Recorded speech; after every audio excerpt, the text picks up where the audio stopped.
Olá, navegador da internet, aqui é o Bruno Rafael e você está aqui no canal do Bruno Criações. Esse vídeo aí que eu estou postando é um vídeo onde eu fiz uma vetorização no programa Inkscape. E aí eu fiz a vetorização da logomarca, como está o processo que é feito a vetorização. Nesse caso estou aí procurando qual é a fonte que, se eu consigo achar a fonte, para não ter que vetorizar desenho, a letra, que às vezes é necessário isso, e isso daí encarece o produto na hora de vetorizar. Esse programa que eu estou usando, ele é livre, você pode baixar ele sem problema nenhum, não tem craqueamento, nada. Neste momento eu estou corrigindo alguns erros de português aí e acertando agora as coisas, as posições certinhas. Geralmente eu começo achando a parte de texto, porque eu já não sou muito familiarizado, não gosto muito de escrever. Então geralmente eu pego a pior parte de início, que aí eu sei que vai ser menos desgastante depois. Geralmente eu dou uma esticadinha para deixar o mais proporcional, que eu percebi que houve um distorcimento na hora do cara que desenvolveu essa logomarca, desenvolveu essa parte. Isso daí seria uma tagzinha que vai colocar os cartõezinhos dentro. Agora eu estou utilizando das linhas guias para facilitar na hora de eu gerenciar os movimentos, que ele dá tipo um snap, ele dá um grude, ele gruda perto da linha. Aí com a ferramenta de edição de nó eu arredondei a ponta do quadrado, aí a ferramenta Inkscape ela guarda a última operação que você fez. E aqui eu fiz um gato, eu peguei, subi, dupliquei esse quadradinho e para manter ele a mesma distância eu usei um formato quadrado. Aí depois eu só fui distorcendo nas verticais e nas horizontais.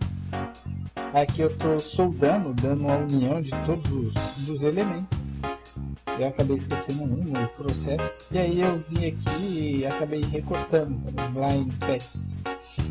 Aí aqui eu primeiro dou uma analisada, porque eu gosto de usar formas geométricas que as coisas ficam mais similares.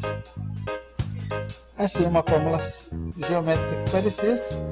E aqui eu recortei a parte de dentro do elemento, sabia que poderia utilizar depois, então a repetição de uso de outros elementos é geralmente muito usado. Ali no C eu recortei o mesmo processo que eu fiz no A, depois eu só desci a perninha do A, segurando o Ctrl para deixar mais perto. Aqui eu também resolvi encontrar uma fonte que seja bem próxima. Eu acabei tendo algumas tentativas, outras tentativas, até uma hora que eu encontrei uma que ficasse bem próxima.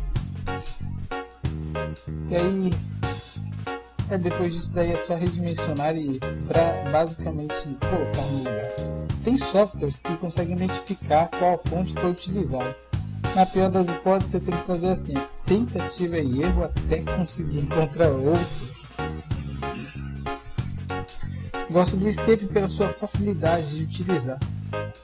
É uma excelente ferramenta. Depois disso daí eu transformei o texto em curva e aí comecei a perceber que precisaria só pegar e aumentar o contorno. Aí eu tentei, mas o Inkscape ele só consegue adicionar um contorno a partir do momento que você tiver um contorno. E aí eu guardei na memória qual é a distância, a espessura do contorno que eu coloquei e adicionei a todos os outros elementos. Aí o que aconteceu? Aí eu peguei e transformei o contorno em um preenchimento, mas aí tivemos um pequeno problema porque ele some com o conteúdo. Então aí eu fui com os ajustes finos, onde eu acabei acertando que a fonte, apesar de ser muito parecida, ela tem algumas diferenças. Então eu fui lá na edição de nó para poder ajustar esses pedaços para facilitar. Aí eu fui para a parte de vetorização, usando a ferramenta Bezier mesmo para poder vetorizar esses pedaços. Todo o processo de vetorização ele está em tempo aí mais rápido. Nesse caso aí deu um pequeno bug, né? Sempre salve os seus arquivos. E aí também tem um outro ponto, ó. O Inkscape ele salva, mesmo se der um bug, ele salva um arquivo de cópia praticamente exatamente quando ele parece que ele percebe que vai perder. Aí o que eu resolvi fazer? Eu peguei e resolvi retirar. O que eu fiz? Eu dupliquei a camada, todos os meus elementos, na verdade, todos os meus vetores, e depois vim soldando todos eles. Aí essa é a parte que eu já venho aí, uso a ferramenta conta-gota para enxergar as cores e vou partir para a parte de coloração.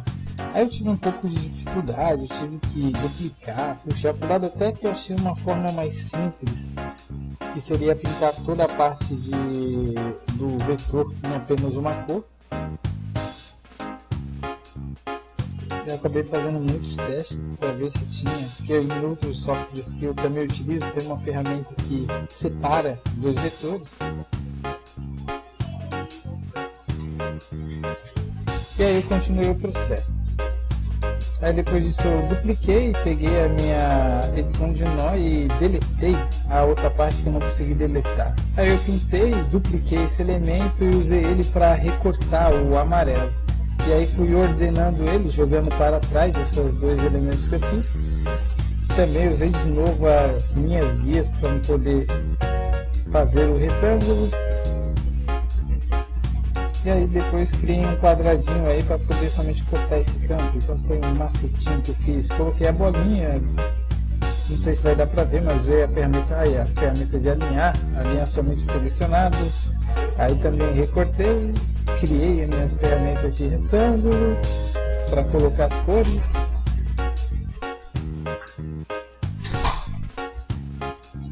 Aí nessa parte eu fiz o efeito Clip Mask. Depois de feito o efeito Clip Mask, eu salvei o meu arquivo em cima do arquivo original, não do backup do SVG, do Inkscape.